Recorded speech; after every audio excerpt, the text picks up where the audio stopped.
चलिए शुरू करते हैं बिहार की हर बड़ी और भरोसेमंद खबर सिर्फ 5 मिनट में। शुरुआत से पहले कमेंट में जरूर बताइए आप बिहार के किस जिले और गांव से हमें देख रहे हैं। एलपीजी के नाम पर ठगी। पटना से बड़ी खबर। पटना में इन दिनों रसोई गैस की किल्लत लोगों की परेशानी बढ़ा रही है और इसी मुश्किल का फायदा उठा रहे हैं साइबर ठग। ठग खुद को गैस एजेंसी का अधिकारी बताकर लोगों को कॉल कर रहे हैं और केवाईसी अपडेट या गैस बुकिंग के नाम पर उन्हें झांसे में ले रहे हैं। जैसे ही लोग उनकी बातों पर भरोसा करते हैं, वैसे ही उनके बैंक खातों से पैसे साफ कर दिए जाते हैं। इस ठगी का सबसे ज्यादा शिकार बन रहे हैं बुजुर्ग और कम जागरूक लोग। पटना साइबर थाना में ऐसे कई मामले दर्ज हो चुके हैं, जिसके बाद पुलिस ने लोगों को सतर्क रहने की चेतावनी दी है। याद रखें, कोई भी गैस एजेंसी फोन पर बैंक डिटेल या ओटीपी नहीं मांगती। अनजान कॉल से सावधान रहें, वरना एक छोटी सी गलती भारी पड़ सकती है। 2 नेपाल बॉर्डर पर नकली नोटों के खिलाफ सख्ती। अब बात नकली नोटों पर बड़ी कार्रवाई की। नेपाल के रास्ते भारत में नकली करेंसी की एंट्री को लेकर सरकार अलर्ट हो गई है। बिहार के नेपाल सीमा से सटे जिलों में हाल के दिनों में नकली नोट मिलने के कई मामले सामने आए हैं। इसी को देखते हुए अब बैंकों में नोट पहचानने वाली हाईटेक मशीनें लगाई जाएंगी। ये मशीनें असली और नकली नोट में फर्क तुरंत बता देंगी। सरकार का मानना है कि इस कदम से नकली नोटों की तस्करी पर काफी हद तक रोक लगेगी, यानी अब जाली नोट चलाना पहले से कहीं ज्यादा मुश्किल होने वाला है। झारखंड में ट्रेजरी घोटाला, करोड़ों की फर्जी निकासी। अब बात एक बड़े घोटाले की जिसने सबको चौंका दिया है। झारखंड में बिहार के चर्चित चारा घोटाले जैसी ही एक बड़ी गड़बड़ी सामने आई है। जानकारी के मुताबिक सिर्फ 2 ट्रेजरी से ही करोड़ों रुपए की अवैध निकासी कर ली गई।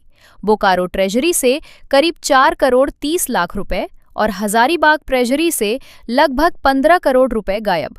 मामला सामने आते ही प्रशासन में हड़कंप मच गया। सरकार ने तुरंत एक्शन लेते हुए राज्य की सभी 33 ट्रेजरी और सब ट्रेजरी की जांच के आदेश दे दिए हैं।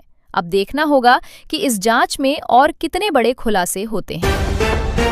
4 एम्बुलेंस में बना तहखाना, 1491 शराब की बोतलें बरामद। अब बात बिहार में शराब तस्करी के एक हैरान कर देने वाले मामले की। हाजीपुर से एक चौंकाने वाली तस्वीर सामने आई है, जहां एम्बुलेंस को ही तस्करी का जरिया बना दिया गया। सदर थाना पुलिस ने गुप्त सूचना के आधार पर कार्रवाई करते हुए एक एम्बुलेंस से भारी मात्रा में अंग्रेजी शराब बरामद की है।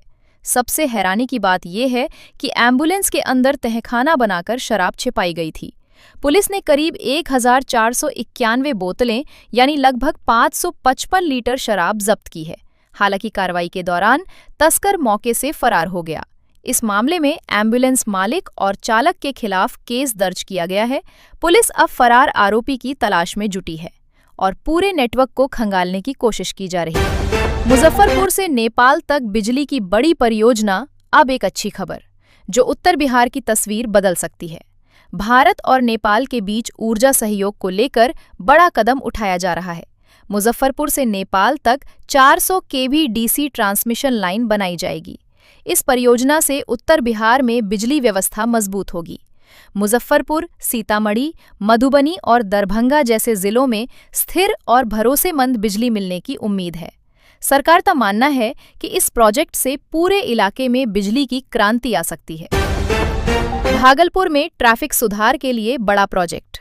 अब बात भागलपुर से, जहां ट्रैफिक जाम की समस्या को खत्म करने की तैयारी है। लोहिया पुल से अलीगंज तक 4 किलोमीटर लंबी 4 लेन सड़क बनाई जाएगी। इस परियोजना की अनुमानित लागत करीब 51 करोड़ रुपए है। ये सड़क भागलपुर हसडीहा 4 लेन से जुड़ेगी, जिससे ट्रैफिक का दबाव काफी कम होने की उम्मीद है। हालांकि इस प्रोजेक्ट के लिए 335 पेड़ों की कटाई भी की जाएगी। पथ निर्माण विभाग ने इसके लिए वन विभाग से एनओसी मांगी है। योजना है कि जून से निर्माण कार्य शुरू कर दिया जाए और 1 साल के भीतर इसे पूरा कर लिया जाए। फर्जी आईएएस और बॉडीगार्ड बनकर 35 लाख की ठगी। अब बात एक चौंकाने वाली ठगी की। पटना से एक हैरान कर देने वाला मामला सामने आया है, जहां एक महिला ने खुद को आईएएस अफसर बताकर ठगी का खेल खेला।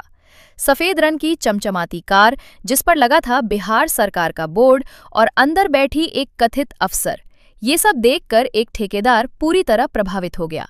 महिला खुद को प्रधान सचिव और मिशन निदेशक बताती थी, जबकि उसके साथ मौजूद व्यक्ति खुद को बॉडीगार्ड बता रहा था। दोनों ने मिलकर ठेकेदार को बड़ा ठेका दिलाने का झांसा दिया और उससे करीब 35 लाख रुपए ऐंठ लिए।